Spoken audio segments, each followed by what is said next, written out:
because we had an additional buffer week, we are not going to do our usual spoiler-free section and then spoiler-filled section later.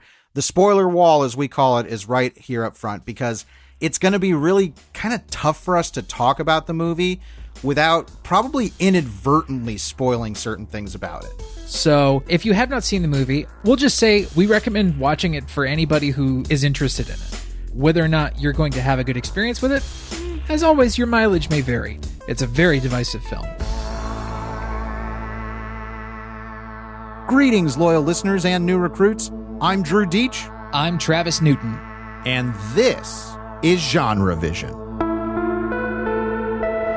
GenreVision is a weekly movie club where we discuss horror films, action movies, fantasy flicks, sci-fi cinema, and more. And Happy New Year, loyal listeners. It's a brand new year here at GenreVision, and we're kicking off the year with new year, new movies. All the movies we're covering in January will be movies both Travis and I have never seen. Brand new experiences. You can actually go check out the schedule for our episodes at GenreVision.com on the schedule page. The January ones will be up there. And February is probably going to be up there pretty soon, too. We've got those pretty locked in. So go check that out. But we are kicking things off with The Matrix Resurrections, which did come out as of this recording about 2 weeks ago. And that was on our off week for the holidays. But we both were extremely excited to see it and saw it as quickly as we could the day that it released on HBO Max. And have both now seen it twice. And we're going to get into it. So from here on out, spoilers are coming at you. I think this is one of those rare sequels where the agenda for the movie is very clearly one that involves antagonism at the franchise itself. And as such, I've seen a lot of comparisons of the movie to Gremlins 2. Now, I love Gremlins 2. Gremlins 2 is one of the greatest films ever committed to celluloid. And I get why people would immediately glom onto that. However, Gremlins 2 is made by a filmmaker who is coming back and getting to foul the nest in its totality themselves, the nest that they created.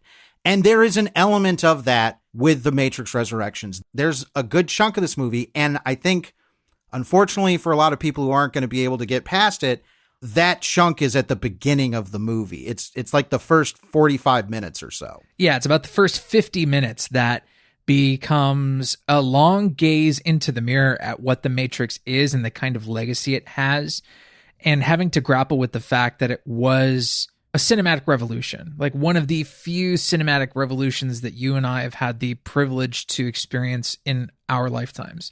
There won't be too many more of these. You know, we feel like the kind of revolutions that the original Matrix brought are reaching their kind of like technological caps, like, you know, that and the fact that the cinematic, you know, feature format is changing based on the needs of the businesses it means that we may not get to see another movie like The Matrix ever.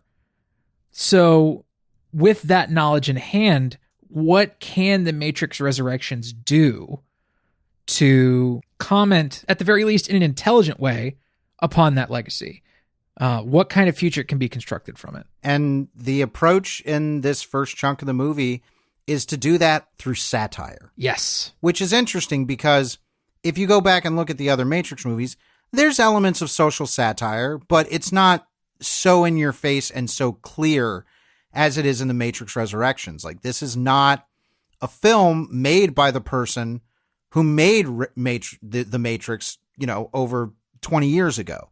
They're a different person and they have different goals, and they're willing to do some self-crit, like with this, not only about the Matrix, but also what they brought to the Matrix and what they originally thought they liked about the concept. And the way this is presented, you know, there's an opening that I could just talk about the opening after rewatching it, because it's so, like, I get why people are having a tough time getting into this, because like the Matrix movies always did, they don't hold your hand for a lot. Like, they throw you right in, and they're going to be saying things and doing things that, you know, in the original movie was, I think, a little bit more baseline intriguing, where it's like, okay, what is going on here? But the response I feel to the beginnings of this movie is, what the fuck is going on here? Yeah. So the first 15 minutes of this movie, which in traditional cinematic language is the first act, it is not a whole like, let's introduce you to like the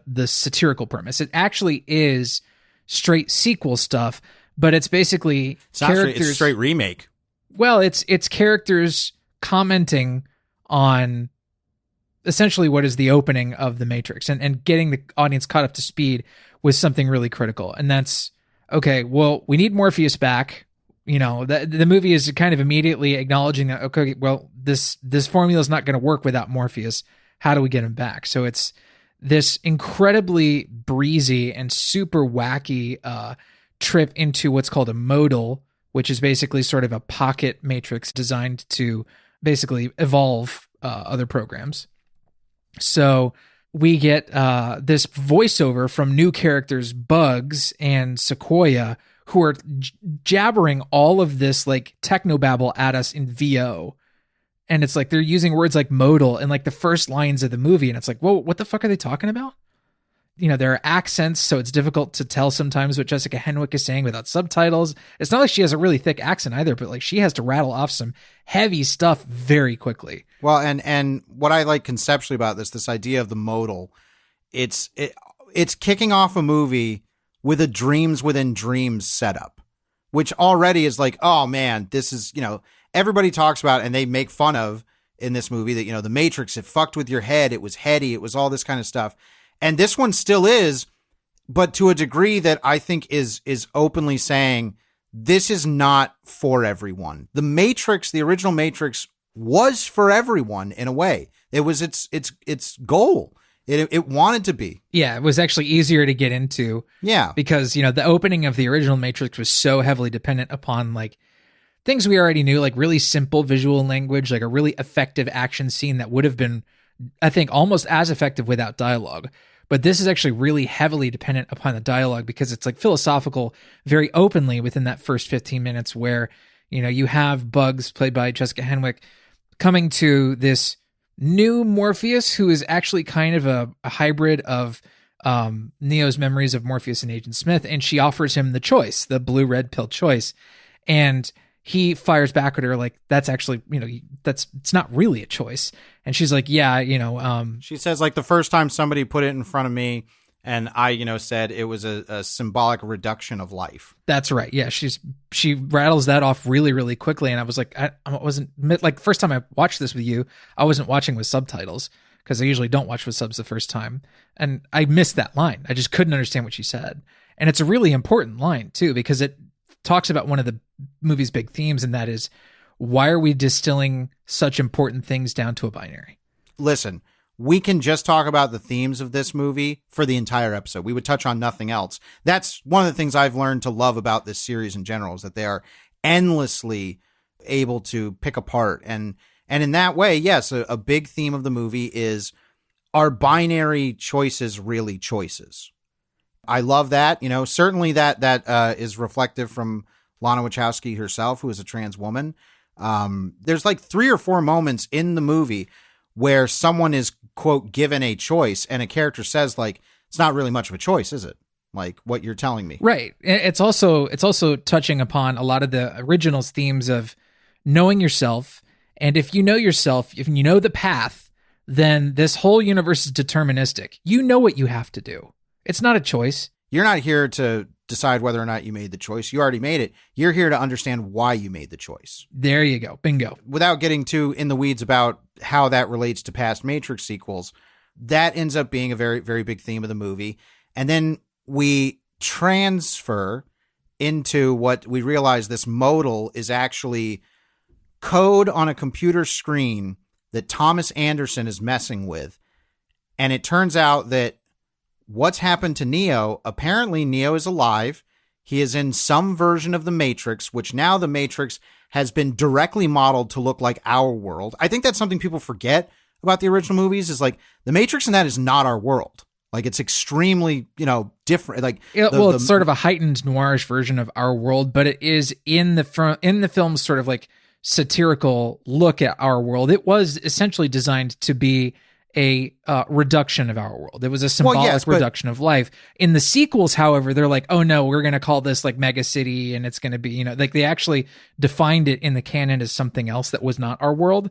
But now we know that Thomas Anderson is in a world, a new Matrix that looks like ours. It's a lot more realistic looking. He's living in San Francisco. Yeah, he's in Silicon Valley. Like these are real places. He's got real Game Awards and real Batman figures on his shelf. There are real companies. Yeah. Warner Brothers is a thing. Yes. So it's like, no, now the Matrix is our world. And in this, Thomas Anderson is a famous game developer who created a series of games called The Matrix, which were the events of the previous films.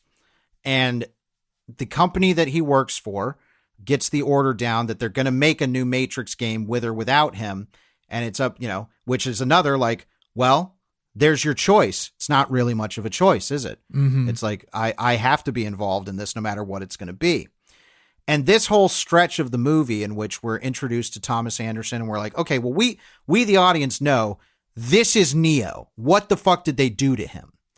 What this ends up saying in a bigger sense is that, yes, the Matrix and what was unique about its approach to talking about transcending yourself and you know, all this kind of stuff, it has been completely corporatized. The Matrix figures out how to take this idea and serve its purposes. Which is exactly what Warner Brothers had already done with it as a franchise at this point.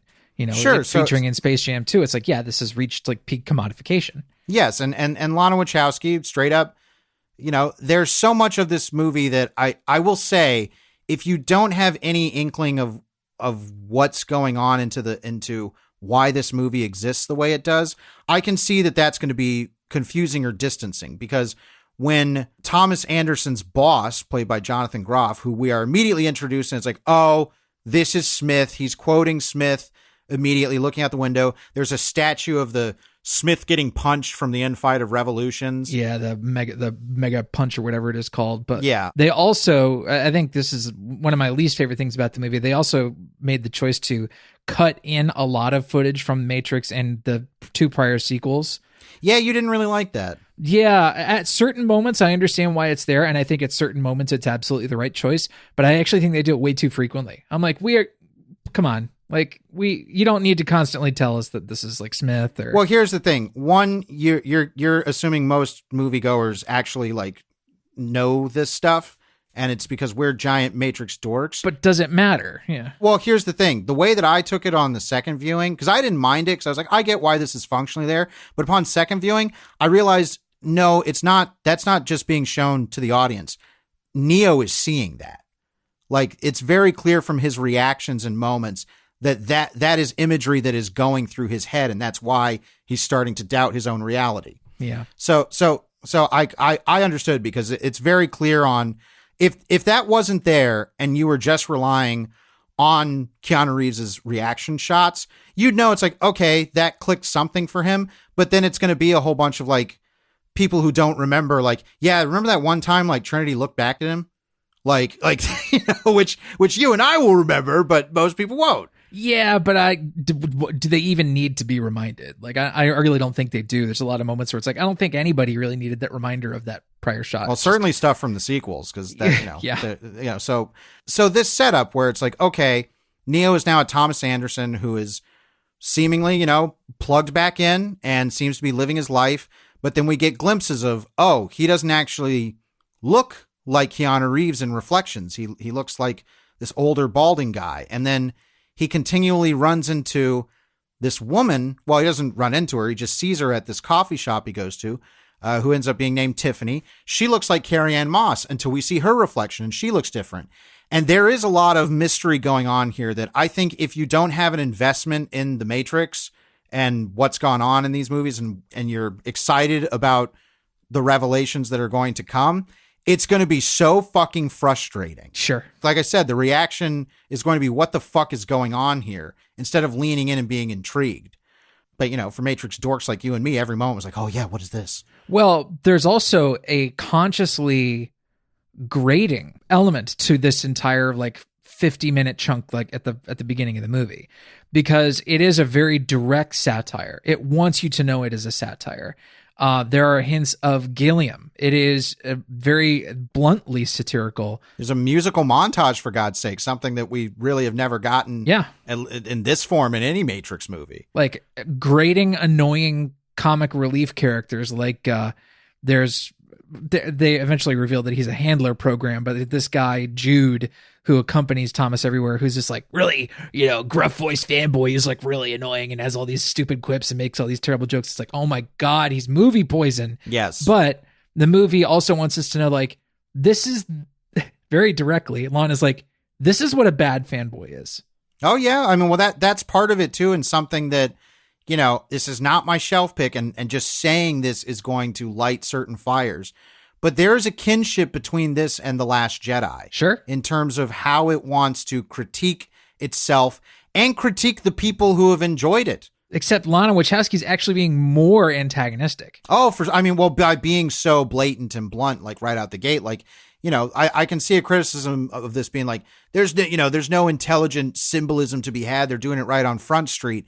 And that's where it's like, well, you're missing the forest for the trees. Right. Yeah. It's not a subtle satire.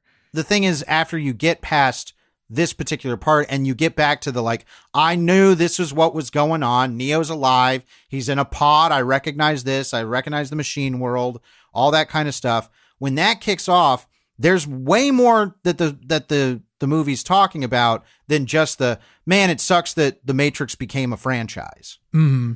And so we can't get too into the weeds about that, because again, we could just talk about that. But there is one thing I think that we should talk about, and that is the look of the movie, because that has been apparently a huge point of contention and fanboy caterwauling. Well, there's no denying it looks different, and there's some things I like about that, and there's some things that don't. Number one, having rewatched the first Matrix films in their brand new 4K versions, man, it's nice to see that celluloid grain. It is beautifully textural.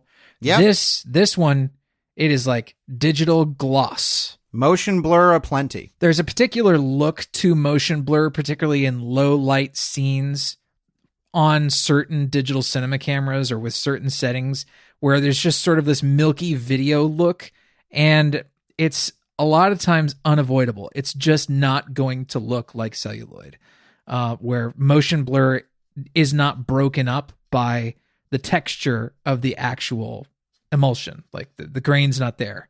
I also understand this could not be a movie shot on film, because thematically it shouldn't be.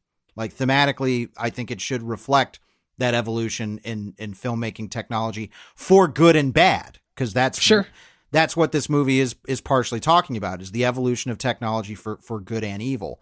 Whereas the original Matrix movies were, they didn't quite fall into like the Charlie Brooker, my phone is trying to kill me realm. No, but I was reminded a little bit of Gilliam's Zero Theorem. There is a scene, like a very satirical scene, where everybody is sort of like plugged into white ear pods or earbuds, and I'm just like, oh God, Terry. But there's a scene where Thomas Anderson is feeling sort of isolated in an elevator, and he looks up to the mirrored ceiling of the elevator and sees everybody else in the elevator is glued to their phones. Well, we saw that in the trailer, but you know what actually made that work is the cut before. Is because he's at home alone, laying on his bed with his phone right up to his face. There you go. And isolate, and then cutting and seeing that, yes, everybody's like that. It's not just his, like, oh man, look at all these Charlie Brookers. Yeah. Like I'm alone in a sea of dummies. Yeah. Yes. No, I mean that I like a lot of that montage, actually, the White Rabbit montage. It's fun, which is kind of antithetical to a lot of what the original film is. It's this very dour world. Well, let's break apart a really big thing about this. The Matrix was a lightning rod of defining cool in the early 2000s. Oh yeah. Like the style, the approach, from every element of pop culture, the Matrix really made that big, to the point where it had associations with extremely negative things like the trench coat mafia of the Columbine shooters and things like that. It was a huge cultural touchstone in a lot of surface ways. Sure. If you look at Doc Ock's design from Spider-Man 2, he is he's pure Matrix as fuck. He's trench coat, he has sunglasses, he is the Sentinel arms, like he is just a new Matrix character, basically. No, absolutely. And the Matrix Resurrections is like, yo, fuck being cool. Mm-hmm. Like it has a very antagonistic thing about we're not trying to make this stuff cool anymore. Which within that, there is stuff like what Lana Wachowski now finds cool is extremely different than what she did in the late 90s. I think very briefly after they completed the Matrix sequels, and this, of course, is going to coincide with Lana's transition. I believe she transitioned first before Lily. Like I think they were fucking done with being cool. Maybe it's around the time they finished their work on V for Vendetta, but like they're just like, I don't care what anybody else thinks is cool anymore. We're just going to do what we want to do. And that does come up from a position of artistic privilege where it's like, okay, I've made the kind of money that I want to make my passion project.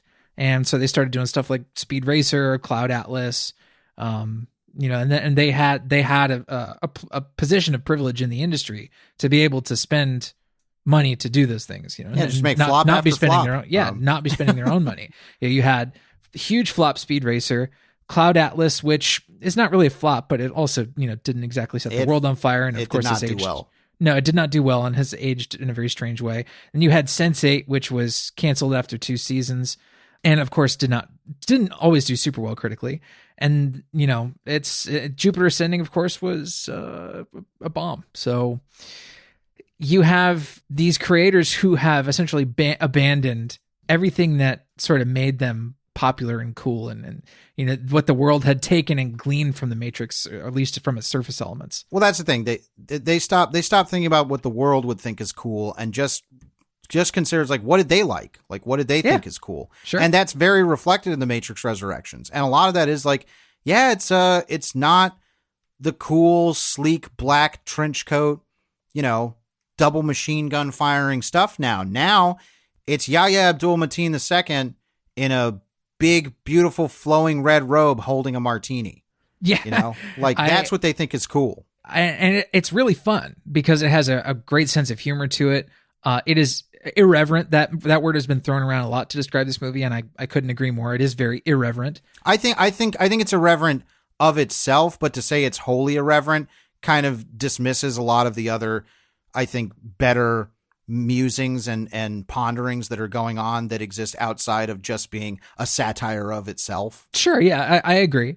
I also think that it's an exceptionally dweeby film. I was actually listening to our review of Jupiter Ascending earlier today, and we were just really surprised at how openly dweeby that movie was. And that's the Wachowski thing now. Those folks are just big dweebs, and Lana is letting her dweeb flag really fly. That's going to rub a lot of people the wrong way because it's antithetical to cool. With all of this, eventually when we do get Neo back, I think this is when the movie, while that satire was fun and it was certainly, pointed, like it wasn't pulling any punches on itself or the people that glommed on to the things about the Matrix that the Wachowskis didn't think would be the things people glommed onto. They wanted these things to be vehicles for more philosophical, examinations of certain ideas through blockbuster cinema. And that's, not what people liked. When we finally get to this stretch of, okay, Neo has been pulled out of the Matrix and it turns out it's been 60 years since the last movie and they're trying to catch up and figure out what happened to him and what's going on. It's here where I think the deeper and more sobering commentary kicks in. Sure. Yeah. This is where it becomes a true sequel to the previous films. It really catches you up in the canon. And it also provides you some looks at like how the world has evolved and become a brighter, more kind version of the real world. I would say in some ways, this is a more fun version of what's happening, and they want to give you some sort of like surface fun with introducing these new robot characters who have like personalities and are cute, that you could actually make cute toys out of, like Luminate and Sabebe and whatever the hell the other robot's name is. It's like Octocles. Yeah, Octocles. There you go. I love Sabebe. On the second watch, I was like, yeah, Sabebe rules. But Luminate is this like tiny little robot who they're like get like fist bumps to and stuff like that. I'm like, this is the Matrix?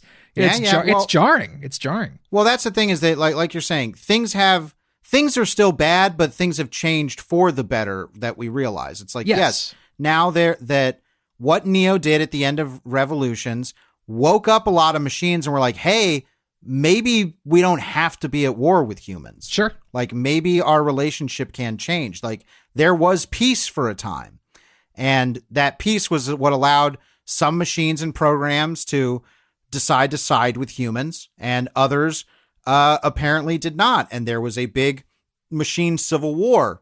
And what we're told is that occurred kind of congruent to when they decided to make a new version of the Matrix. Because at the end of Revolutions, the Matrix was still the Matrix. It was the version that we knew about, but now it had changed to where it's going to be easier, for people to realize that this is not the real world. And if people want out, they want out. But by doing that, it created scarcity for the machines, and that created war. And this opposing power is the new villain played by Neil Patrick Harris, who is known as the Analyst. We're going to get into the Analyst, but what I like is that the Analyst is a proxy for the machines in a sense.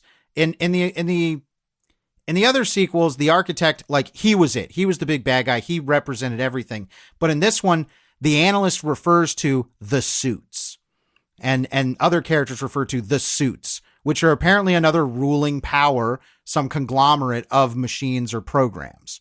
So he answers to them. Right. Like he's not like the leader of the machines. He's just the program that came up with a new way to change the Matrix to get people back into where they needed to be as power sources. And his reveal, because we're originally introduced to him as Thomas Anderson's psychiatrist.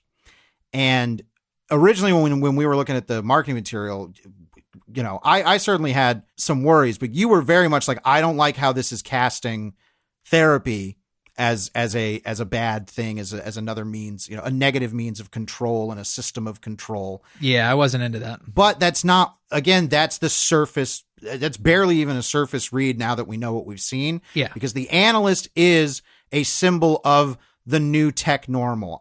There's definitely, when you and I were talking about it, a way to say that he is very directly social media, and that's 100% playing into that, because that is the digital landscape for the majority of people. But it is just, this is the new way to control people. Yeah. Well, in his big monologue with the bullet time Apple and things like that, I think he almost very directly quotes the sort of like business philosophies of the top social media corporations now. It's basically like, how can we turn your nightmares into energy and fuel? No, he specifically says that, do you realize that hope and despair read exactly the same, nearly exactly the same as code? Yep. So it's this idea of keeping those two ideas close to each other.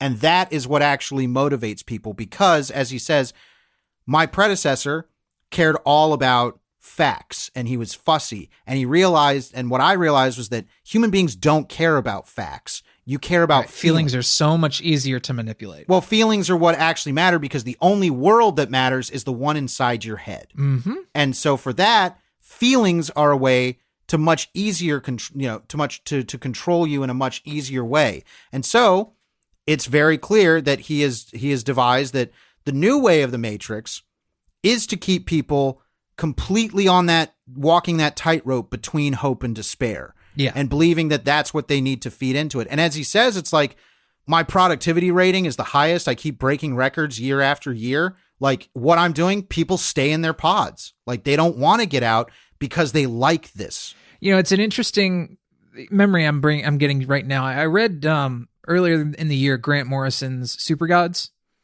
and he talks about the sort of philosophy of like the new progressivism, and sort of the way the way he felt growing up is constantly being on the verge of either utopia or the apocalypse. Mm-hmm. And I get a similar sense now that a lot of our fellow sort of, younger progressive millennial folks are, they're constantly striving for utopia because it's right there. It's almost right there. If we're so close, we could almost taste it. But of course there is the apocalyptic despair at the same time. And a lot of that is generated by social media, those sensations. Absolutely. Well, and that, the analyst is like, there is no question that the analyst is in large part a criticism and a symbol of social media and how it is used to control the populace. Mm-hmm. Like there's no question. Now we're talking about all this. And again, a lot of it is theming and stuff, but here's the thing that actually fucking matters about this movie and really matters. And it's clearly one of the things that got Lana to come back and do this is that The Matrix Resurrections fully embraces the fact that this big series about people shooting guns and sci-fi stuff and Dragon Ball Z fights is really a love story. Right. It's not about saving Zion, and it's only about saving humanity as much as, the most important thing that we can do as humans is love. It sounds cheesy and really, hippie huggy, which I don't think people realize is there in the original Matrix, but again, it's coded over so much more cool. Right. Whereas this, it's right out on Front Street. Love is the only thing that's going to save us. Love gives you vitality. At the end of The Matrix, Neo codes, he dies, he flatlines when Smith kills him. What brings him back to life? The kiss. Trinity tells him, you can't die because I love you. Yep. She gives him the kiss. Magical kiss back to life. And if you doubt it for a second, for a second, it's like, I can't believe they gave Trinity magical powers. Fuck you. She brings it back to life with a kiss at the end of the first movie.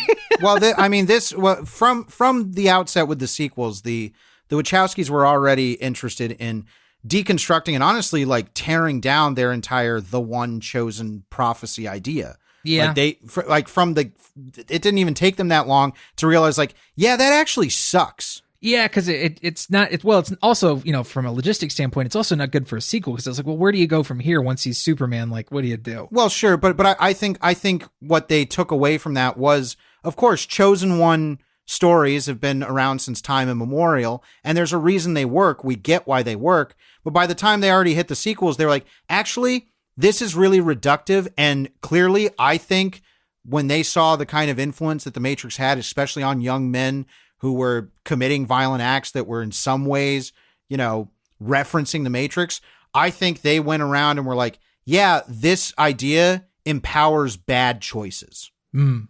It creates a power fantasy that is not what we were trying to do. I've heard it called an individualist fantasy. I think what's interesting is because there's a line where New Smith, Jonathan Groff, who, by the way, can we just say is there a bad actor in this? No, I really like all the performances. I even thought oh boy, Jada Pinkett Smith's going to have a tough time with this because she's acting through old age makeup and made to look basically like she's 99. Where I don't quite believe she's 99, but you know what? It works. Well, she's 99 in the future where they grow magic strawberries. Who the fuck knows? But sure. But I was just going to Jonathan Groff is so good. He might be my, I don't know. It's tough. Yahya Abdul-Mateen II is fucking great too. Well, he's so funny. I really like this idea that this is not Morpheus. It's in fact a weird blend of Neo's memories of Morpheus and Smith. And therefore Neo himself. It's Neo's imprinting. It's his ideas of Morpheus and Smith in this program that he's created. But in some way, he's also put himself into it. They talk about that with, Neo, Thomas Anderson's character in the Matrix video game is directly asked, did you model him after yourself? So it's if he made a version of Morpheus that's also a version of Smith, then there's also a little bit of Neo in there. So there is a little bit of his woe-ness. Sure. And also, he's been running around inside a modal for years going crazy. So he's a little wacky once he makes it out into the real world. And I really like how they did the whole programs in the real world thing where it's they can be, they can take physical form in a cloud of magnetic particles. Sure. That's fun. You keep saying real world, and I keep flashing back to Neo's line, there's that word again, real. Uh-huh. Because again, the Matrix has always been about like one of the unanswerable questions, which what even is real? Yeah, is that air you're breathing? If it's just senses, then real is just a series of electrical firings in your brain. That's all reality is. Sure. I like that this movie still is thinking about that. That it's like, it's not an answer that we have at the end of the Matrix, or the Matrix sequels. And so, yeah, like Jonathan Groff is great as New Smith. Like, he's really, really fun. The way they've utilized Smith and evolved him and Neo's relationship is great. I like that the movie eventually realizes that it can't be about Neo and Smith because that's talking about binary. Exactly. It's the zero and the one, but then it's done. It's done with that. Even Smith, he says that in their fight scene. He's like, that's what that's what life is. It's zeros and ones, light and dark, Smith and Anderson. But by the end of the movie, even Smith is like, nah, fuck it. Like, and just goes off. Yeah. No, I really like Smith being an ambitious character because he had ambitions in the original Matrix. He wanted out.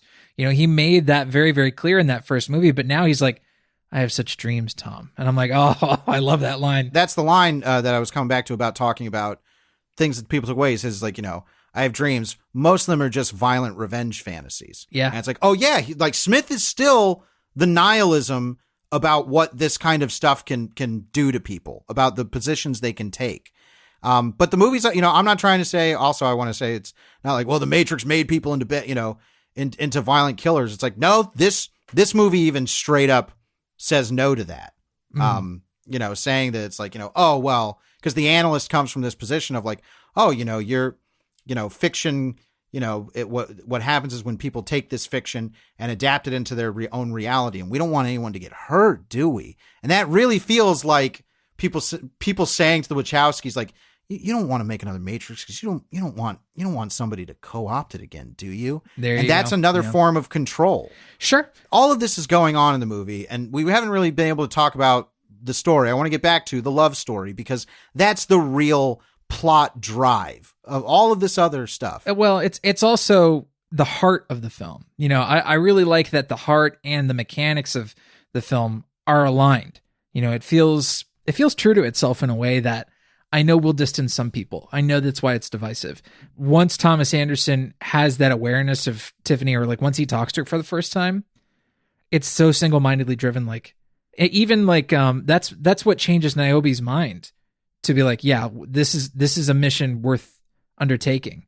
Instead of like her wanting to protect Io, which is the new Zion, instead of her wanting to protect Io by doing nothing, she then realizes there is an opportunity to rescue Trinity. And that's what changes her mind. Yeah, I mean, the whole stuff in Io, I think, is interesting and worth picking apart because while it is like, okay, yeah, like humans and as they like to be called synthients, machine programs and machines, constructs in the real world, that a lot of them, they build it together. And it's like, okay, things are good. Yeah.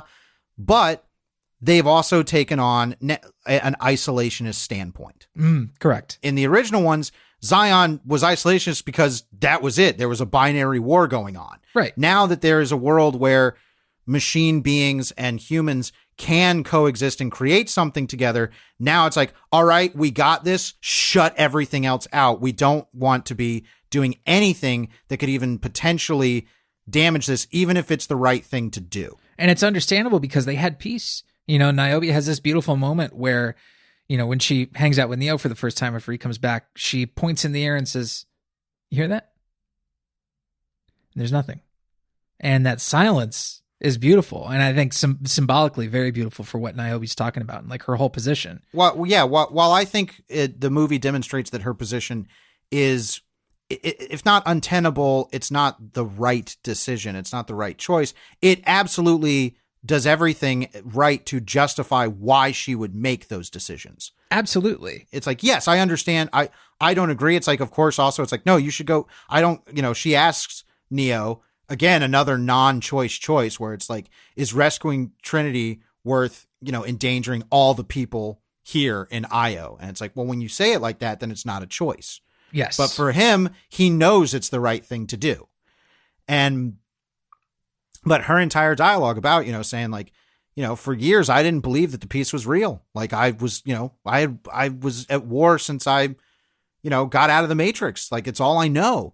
Mm-hmm. And after so many years, you just don't believe that it can be true. But eventually it was, and we built this place, and that's beautiful. But the idea that Trinity is alive and can be rescued, it doesn't matter. Like, when she locks Neo up because she's like, I know you're going to go out there and try and save her, and I can't let you do that. And then Morpheus shows up in his buckyballs form. This has this turn of the film where like we get Buckyball Morpheus. The structure changes to become a heist film, which they've done before. They did that in Reloaded. They did, but this is actually more traditionally structured like a heist film, and that it actually allows the setup of the heist to be quite fun. Yeah, well, yeah, in this one it's fun. In Reloaded, they had to like shut the power down, and that's what allowed them to break into the architect's room finally. Right. But this gives you the more traditional heist montage, and they have Sati, now played by Priyanka Chopra, who I'm really glad they brought that character back actually, lay out this incredible monologue of like bullshit technobabble, like really impressively aggressive technobabble. She says, 50 meters below the anomalium is a stratum of amniotic filters. Hidden along this edge is a small hexagonal vent. This vent feeds the air into the corpuscular modifier, which oxygenates the biogel used in Neo's pod. And then Morpheus says, I get it. The exomorph slinkies up Neo's old umbilicus. And then she says, once inside, Morpheus will use the system operator to open the devacuator line and disengage the macerators. It's like, whoa, my face was melting. I mean, look, we're all bouncing a graviton particle beam off the main deflector dish. Like, absolutely. But the fact that they don't just say it, that they actually show the montage of that stuff happening, explains enough about what's going on for it all to make enough sense. Well, I mean, that's a lot of heist stuff where it's like, all right, nobody actually knows how fucking vault security systems work. Yeah, exactly. Like it's all bullshit. So it's like, why not embrace that with silly lines like devacuating the macerators? Open the devacuator line and disengage the macerators. Yes, that's the new bounce of graviton particle beam off the main deflector dish. Yeah, the corpuscular modifier. The anomalium, by the way, is the resurrection machine, which Sati's dad built. Yes. And evidently that's why he got expelled from the Matrix. And also the analyst is what expelled him from the Matrix. So that means the analyst was around during the Matrix sequels. Sure. I mean, he was a program. We don't learn enough about his particular past. He had not risen into power yet, but had a position. The big thing about why like Neo and Trinity are being kept together is they're powering the new Matrix. Like it realizes that their particular uniqueness, it can actually, and it's their symbolism of they're right next to each other, but they can never touch. That's the symbol of that's human. I can't remember the exact line he says. I think it's something like, that's humans, baby. He says, baby. I love Neil Patrick Harris in this, by the way. So do I. Yeah, I think he's he's a fabulous villain. His big monologue during the bullet time scene in the motorcycle shop is just awesome. Yeah, it's great. He's so hateable. He's like I think he really is like the perfect charismatic Willy Wonka tech god. Yeah. I really liked the way that they did him. I thought he was going to be grating, but no. Turns out he's just perfectly hateable. Finally, we can talk like adults. Yeah. Like it's great. It's like, he has this very, stern, like soft sternness, being the doctor that's keeping an eye on Neo and stopping him from realizing that he's in the Matrix. So that when he finally gets to break down and just be a big, like an old school movie villain. Remember those people? Remember when we got to have old school movie villains who were just bad and had fun and flair, Well, I mean, he does not chew the scenery in a Hugo Weaving way. And I think the last three films were sort of dependent upon a big scenery chewing performance like that. There is no big scenery chewing performance in this movie from a villain character. So it has to depend on something else. Because Groff, he does a great job as Smith. He has my favorite action sequence where he fights Neo in that, I don't know, basement, bathroom, whatever it is. Mm-hmm. But there's got to be something else powering, because you don't have Hugo Weaving giving the big, the big teeth chewing through every line of dialogue. It's not here. But the writing is here to back up everything that Harris is doing, to back up everything that Groff is doing. I love Groff's final line is Smith. Yeah. It's anyone could be you, whereas I am anyone. And then he changes, and it's like, where the fuck did he go? I like that eventually his interests align with Neo. Not in a spoken way. He just shows up and is like, yeah, like I'm here to help, but I don't really give a shit about you anymore. Mm-hmm. Which is great. It's like, oh, his ambitions have grown so big that they actually grow past Neo. Yeah, past which is this scary. binary. Yeah. Yeah. Well, but in all honesty, actually, it's hopeful. It's like, hey, even Smith can grow. Yeah, he can drop. He doesn't have to hold that big of a grudge, you know. No, like instead, he's just like, I'm past you. Like I'm better than that. And but the love story eventually being that they need to get Trinity, who believes herself to be Tiffany, to wake up from the Matrix. And after a point, she knows it, but she is like, no, this is the life I should be living. Like me being Trinity is dangerous to me. That moment where she realizes, Chad, her fake husband played by Chad Stahelski, who is, Keanu's stunt double and of course one of the directors of John Wick, when she tells him to stop calling her Tiffany, I wish you would stop fucking calling me that. My name is Trinity.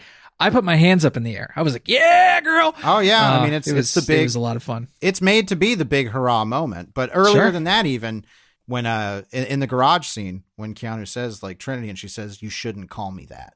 It's like, oh, she knows, something's going on here, but she's doubting it. She's doubting that this is real. Well, she has an awakening playing the video game because she goes and plays the Matrix video games, the trilogy, and she can't help but see herself as Trinity. Well, she specifically says like, it is this a memory?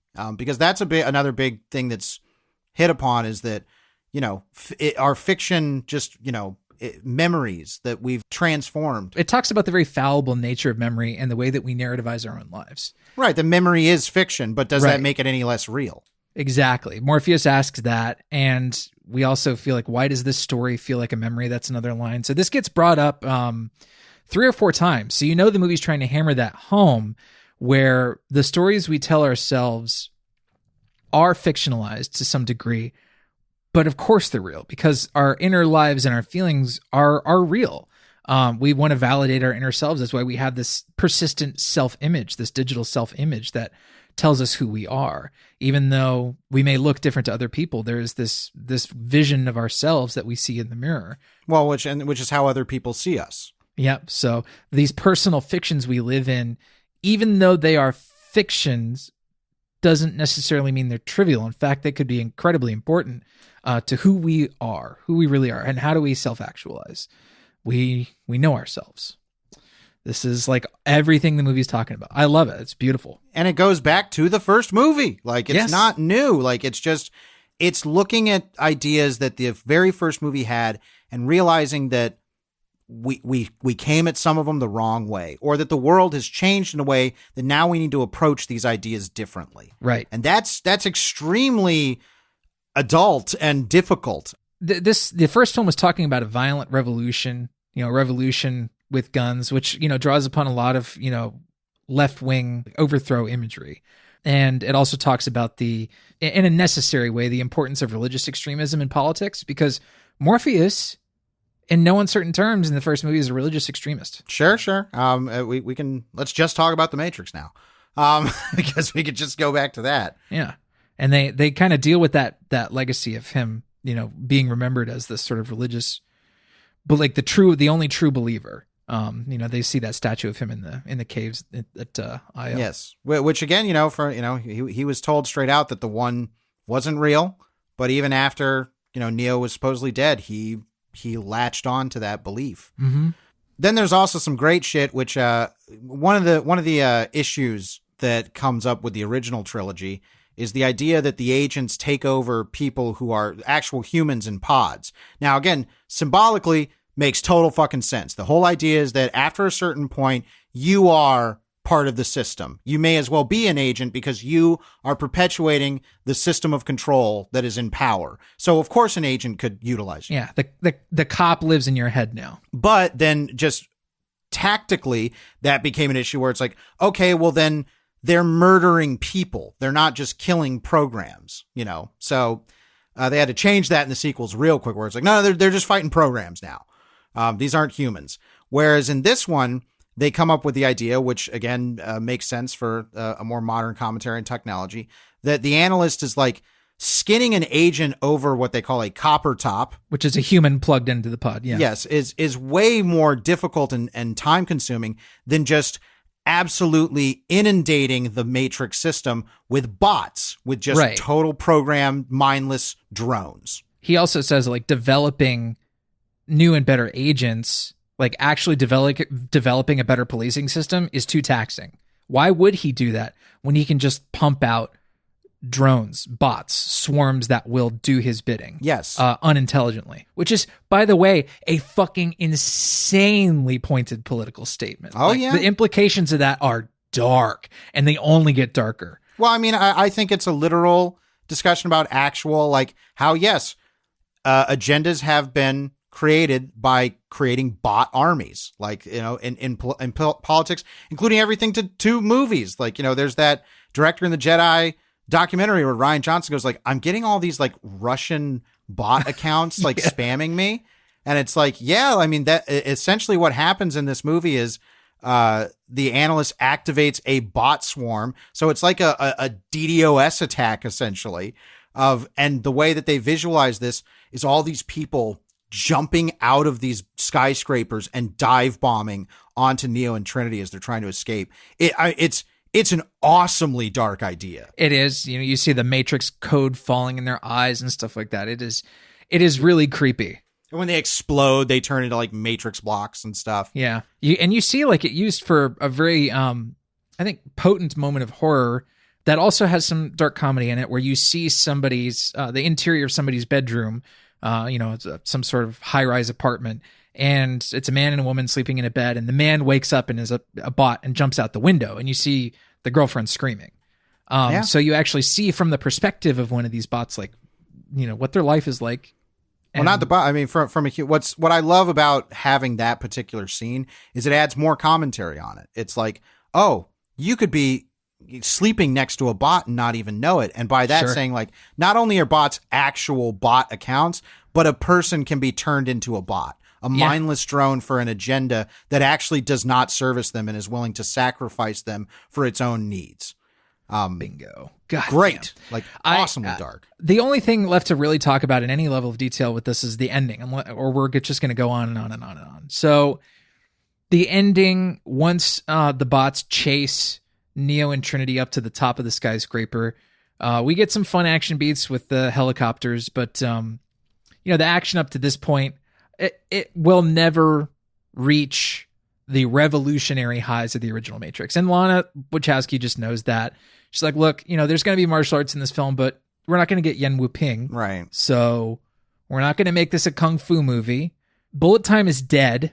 We killed it. Well, bullet time has been co-opted by the enemy. Correct. So we're not going to do so much of that anymore. We're not going to do our liberated video game camera stuff because we've already talked about video games as product. So what are we going to do? Well, we're not going to approach this in the same way. And actually, they approach the action, I feel like, in a more utilitarian way, which I think seems to be something that they learned when they did Sense8, where it's like, yeah, this is cool action, but it's not mind-blowing. It's not revolutionary.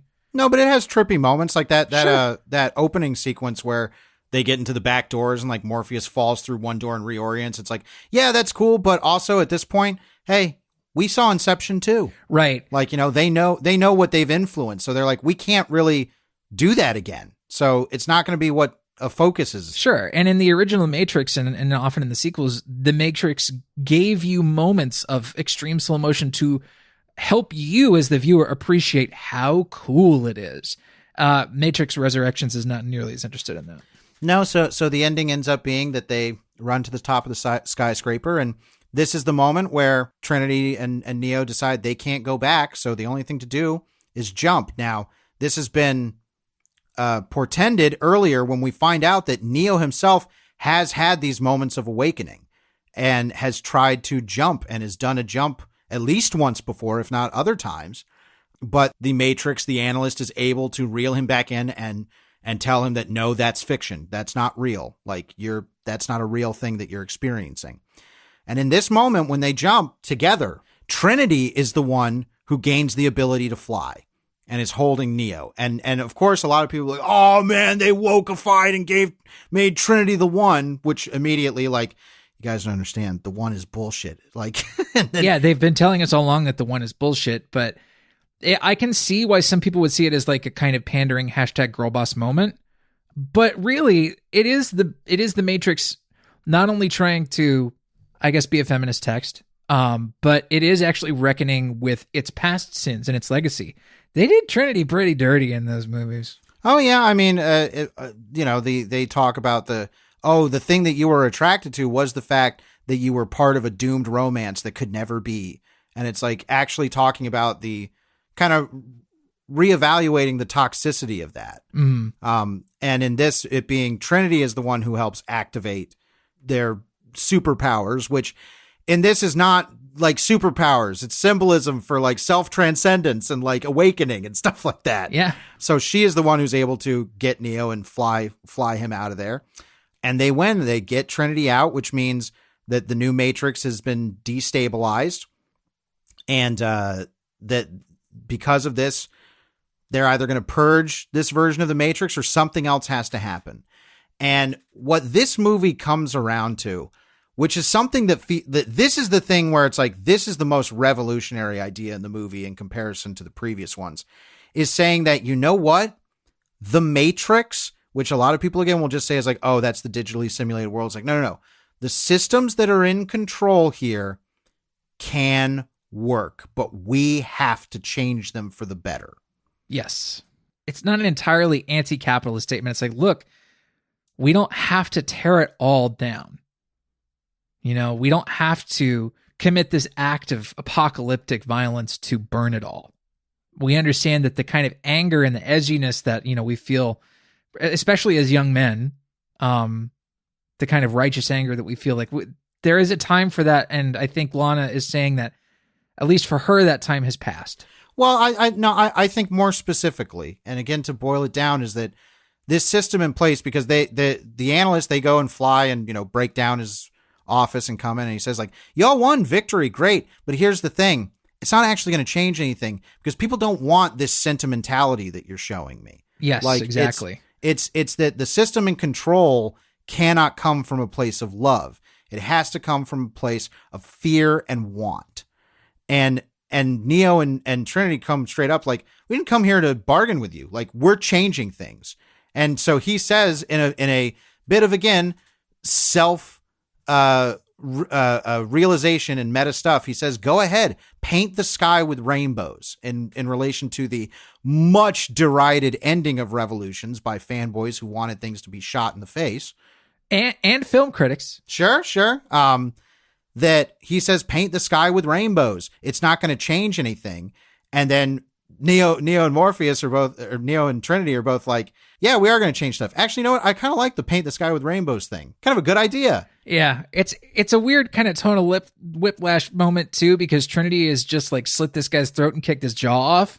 Well, he keeps reconstituting himself because he keeps saying shitty things. It's like, why did you heal like a good little bitch for so long? Yeah, women used to be so much easier to control. Yeah. I love those gore gags. The one where his jaw is hanging off. He's like, oh, I love that.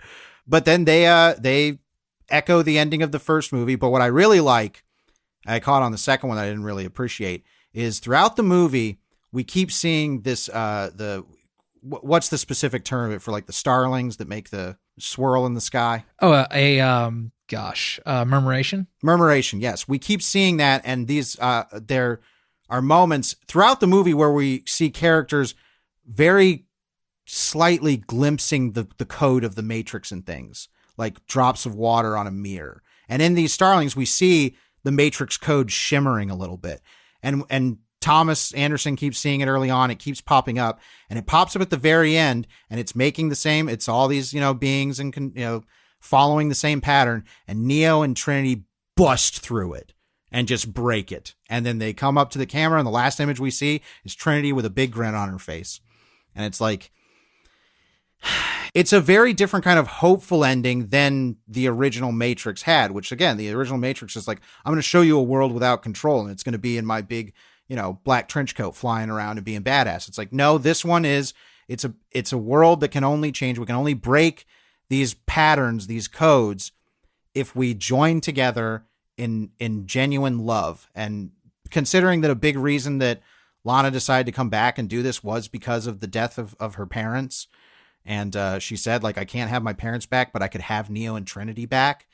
One of the very last things you see in the credits is a dedication to her mom and dad with a quote that says, love is the genesis of everything. So, I mean, if you're not seeing it, then you're just not seeing it like purposefully at that point. I really do think, what they could do that's new here is the sentimentality, is the love.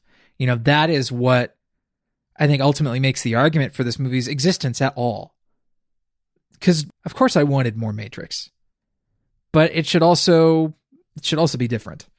I don't want more of what I used to like, because frankly, there's a lot of Matrix in the canon of it that doesn't fully work. Those two sequels, I still have incredibly mixed feelings about them. So this being about knowing yourself, believing in others, and practicing love actively is a departure in many senses, but also it helps redefine what the Matrix is as a pop culture touchstone, and that it is not at all dismissing what is in the first film, but rather acting as a surprisingly delicate revision. I wouldn't even say revision. It's an evolution. Like it understands that things that their viewpoints have to evolve and change. You have to do, I mean, I was just reading something the other day about, like, if you look back on yourself at, 10 years ago and you don't think there was anything wrong with you, you probably haven't grown as a person. Yeah. You're probably an asshole. You need to be able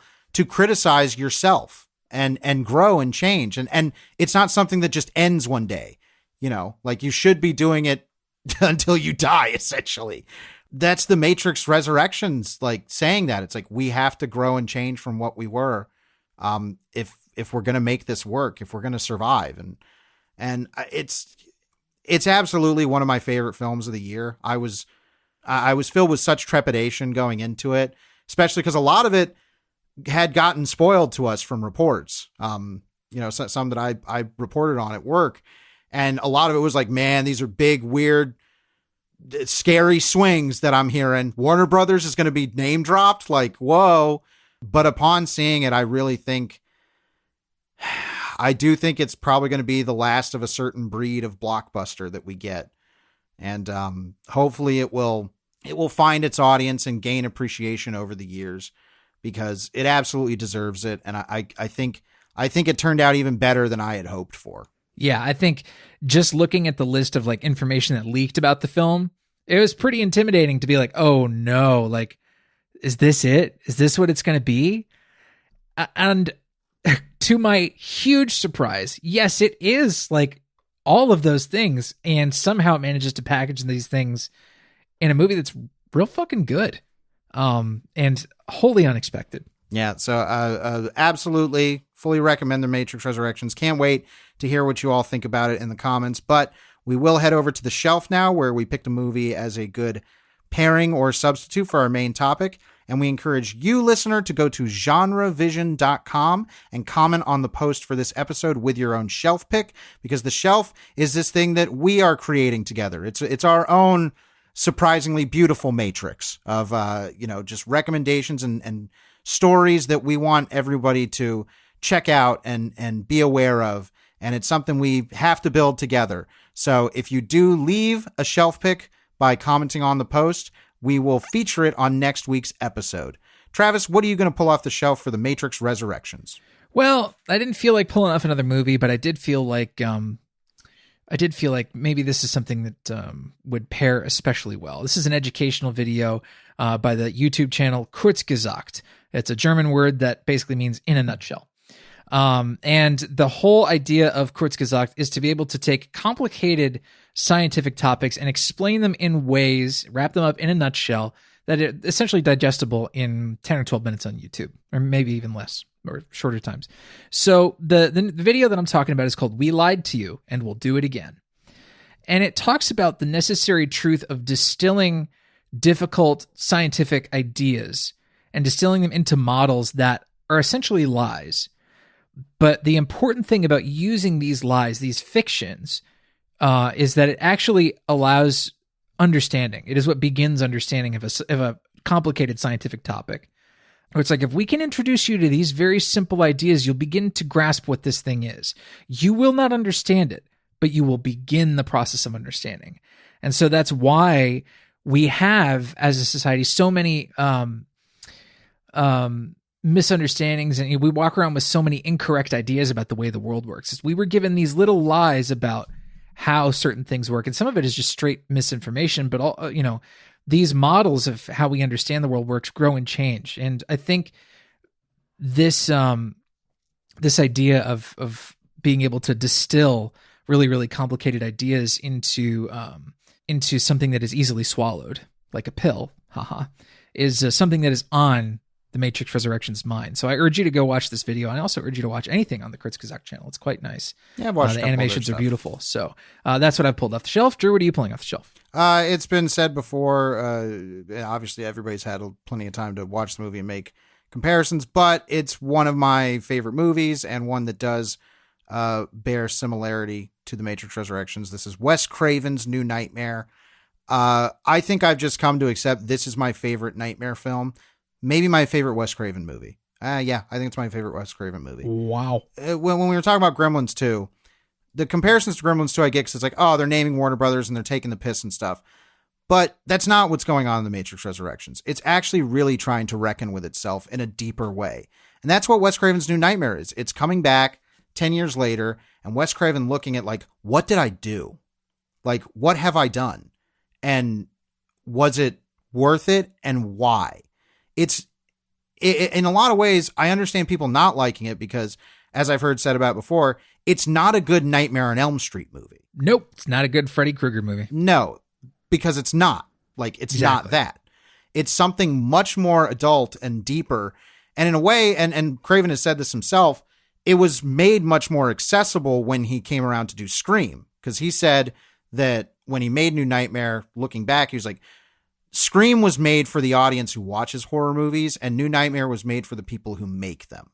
And in that vein, it meant that it was made for storytellers. Mm-hmm. Like, it was made for people who want to grasp, like, why do we tell ourselves stories? What is the importance of stories? And in particular with that, what's the importance of horror? Does it have an importance? If so, why is it stuck around so long? It does a lot of the same stuff Matrix Resurrections does, where it's like, yeah, look, Robert Englund's going to show up on a talk show as Freddy Krueger, giving kids high fives and stuff. It's like, I'm surprised a scene like that isn't in the Matrix Resurrections where like Neo cosplayers are, going to conventions or something. Yeah. Yeah. No, it is quite, literally approaching that. It doesn't quite get there, thankfully, but like, this is, I think is a great movie. It's also got my favorite acting role from Wes Craven. Sure. He has an extended cameo that's actually quite good. And really, it's one of the things that really makes the movie's argument in perspective. Like, it's a beautiful scene. It's Heather Langenkamp's best performance. Like, by far. She's great so in the good. Movie. Miko Hughes' best performance. Yep. And it's still legitimately scary. Like, it really does creep me out in certain ways that, after a point, the Nightmare movies didn't really want to be scary anymore. They wanted to be fun. And Craven kind of comes back. It's like, well, how can I make this idea scary again? Part of it is like, well, it's out in the real world now. And that, Freddy Krueger is playing a necessary role in keeping something darker at bay. Mm-hmm. And it's like, I love that kind of stuff. I love that kind of examination about why do we need stories? Like, because a lot of people just say, it's all fiction. It's all bullcrap. It doesn't matter. Clearly stories matter to humans. Like, and they need to. And so I think this is a wonderful examination of it, but a difficult one, and certainly a difficult one if you're just looking for, hey, I want Freddy Krueger to, turn somebody into a hot dog and eat them, So I mean, what is a story but a symbolic reduction? Sure, exactly. These symbolic reductions, these fictions, they matter to us sometimes even more than the truth. Deeply, yeah. And so, Also, I just want to see if anybody else out there. I've written about New Nightmare like multiple times. I found out I was going down the rabbit hole of old internet writings. I was like, who is this Drew Deitch who's written about this? Yes. Well, I was doing it for an actual work reason, but then I was like, oh wait, like, yeah, I wrote about this movie like 3 times or something. It's like, yeah, it deserves it. It's a great movie. I love it. But now we'll head over to the shelf for our last episodes on Silent Night, Deadly Night Part 2. Eric Fuchs went with The Lodge, which I think you saw The Lodge and was like, Drew, don't watch this. Yeah, it's such a bummer. Yeah, which they talked about in the comments. I was like, yeah, I think I'm past. I'm not that interested enough. But you were there are certain movies where you're like, Drew, don't watch this. Like, so, Steven Nisbella went with Deadly Games, aka, here we go, Dial Code Santa Claus, aka 3615 Pere Noel, aka Game Over. I think it's still currently on Shudder as Deadly Games. I didn't watch it this year, but I'm definitely going to rewatch it again next year and go listen to our episode on it. It's under Dial Code Santa Claus. Love that movie. Yeah, I just re-listened to that episode. It's a fun episode and a very fun movie. Yeah, really good. JT, we got a couple people who were talking about movies that reuse a whole lot of footage, and JT and Mr. Milksteak both pointed to The Hills Have Eyes Part 2, which, in relation to Silent Night, Deadly Night 2's baby flashback, has a dog flashback, infamously. Huh. I've never seen it, but it is that is directed by Wes Craven. Mr. Milksteak also went with Anna and the Apocalypse, which I have not seen, but I think you saw and quite liked. I saw it. It was cute. It has some good songs in it. Bacon Lettuce Potato went with Elves, which we just ended up watching and talked about on our More Currently Consuming on Patreon. So, yeah, Elves was a trip, to say the least.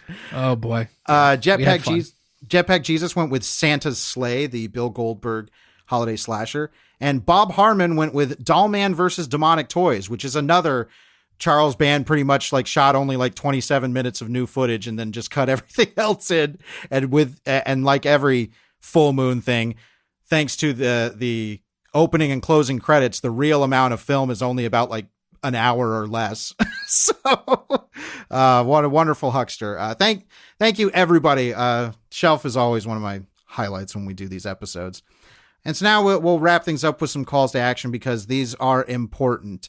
If you like the show, it would mean the world to us and more if you can go review the show on the Apple Podcast Store and or Spotify or whatever service you use to subscribe to podcasts. If they offer you an opportunity to review and rate the podcast, we would ask that you do it. It is something that helps drive more listeners to the shows, and that is crucial for the long-term life of the show. So please do that if you have not yet done so. Yes, it really helps us out. And if you do leave a written review, we will feature it here on the show. And last but certainly not least, if you want some more GenreVision, you can go to patreon.com/GenreVision, and you can become a premium subscriber for just $5 a month. And you will get access to hours upon hours upon hours of additional recordings, including weekly pre-shows. We just did this one solidifying our January calendar, and you will also get extended Currently Consumings. That will be up by the time you're listening to this. We did our December extended Currently Consuming, which we talked about Elves. Go listen to us talk about Elves. Yep. And you will get additional stuff for all the GenreVision shows and special stuff we do there all the time. If you just want more GenreVision and you want to help support the show and honestly keep the lights on, that's what our Patreon people do. They keep the show going. You can go to patreon.com/GenreVision. And we normally would end with Currently Consuming, but we went very long, and truth be told, we both don't have anything really much worth highlighting. Yeah, we just basically cleared our Currently Consuming lists on Patreon, so exactly. Go check that out. It's also very fun. We also had I think, the most painful extended laughing fit on one of our more recent pre-shows. Like, one of the hardest, it's one of the hardest laughs that Drew and I have ever shared. So it's that kind of stuff you'll find on Patreon. But next week, what the fuck are we doing? What are we doing? Next week is we're going to one of our favorites, when we haven't done in a long time, Global Gonzo. We are doing The Drifting Classroom, an adaptation of a very famous manga by Kazuo Umezu, from the director of House and The Girl Who Leapt Through Time. It's going to be a little tough to track down, but it's out there, and We invite you to check it out. We're very excited. This is, again, this is part of this new theme. It's movies that Travis and I both have never seen. So we hope you'll join us next week with The Drifting Classroom. As always, want to thank you so much for listening. I'm Drew Deitch. I'm Travis Newton. And we'll see you next week. Right here on GenreVision.